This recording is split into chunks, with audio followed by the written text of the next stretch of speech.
Hello guys, मी Rutuja. Just 2 दिवस झाले यूट्यूबवरती मी नवीन चॅनल ओपन केलंय. माझं नवीन चॅनल ओपन होण्यामागे माझी एक फ्रेंड आहे कॉलेजची, अक्षता साबळे. तिने कुकिंगचं चॅनल ओपन केलं. सो तिचं ते चॅनल बघून मी इन्स्पायर झाले आणि मीही तोच विचार केला की ती करू शकते तर मी का नाही करू शकत.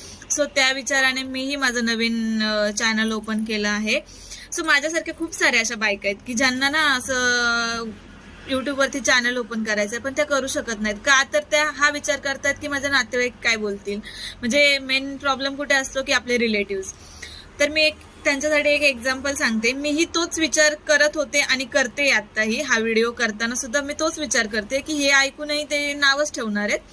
बट मी एक गोष्ट सांगू इच्छिते की आपण आपल्या व्हॉट्सअपला आपले सगळे रिलेटिव्ह आपल्याला ऍड आहेत, बरोबर. आपण एखादा स्टेटस ठेवतो ते सर्व लोक बघतात. म्हणजे मिनिमम माझे तरी स्टेटस 120 125 असे लोक बघतात. सो आता मी युट्यूबवरती चॅनल ओपन केले. मी इकडची लिंक जर तिकडे टाकली तर काय होणार, एवढे लोक मला सबस्क्राईब करतील. 125 लोक जर माझं स्टेटस बघत असतील तर ते लोक मला सबस्क्राईब करू शकतात का? नाही करू शकत. आणि त्यात आपल्या कॉन्टॅक्ट लिस्टमध्ये सर्वात जास्त कोण असतं?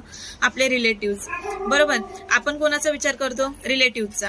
तेच रिलेटिव्ह काय करणार? ती लिंक बघणार, आपल्या चॅनलवरती येणार, आपण काय बोललोय, कसं नाचलोय, काय रील्स टाकल्यात हे सर्व बघणार आणि काय करणार? त्यांच्याच घरातले 4 लोक जे असतात ना त्यांना सांगणार, अरे हे बघ ही काय करते, कसं नाचायचे व्हिडिओ टाकते, कसं बोलते, कसं करते, काय बावळटपणाच लावलाय फक्त.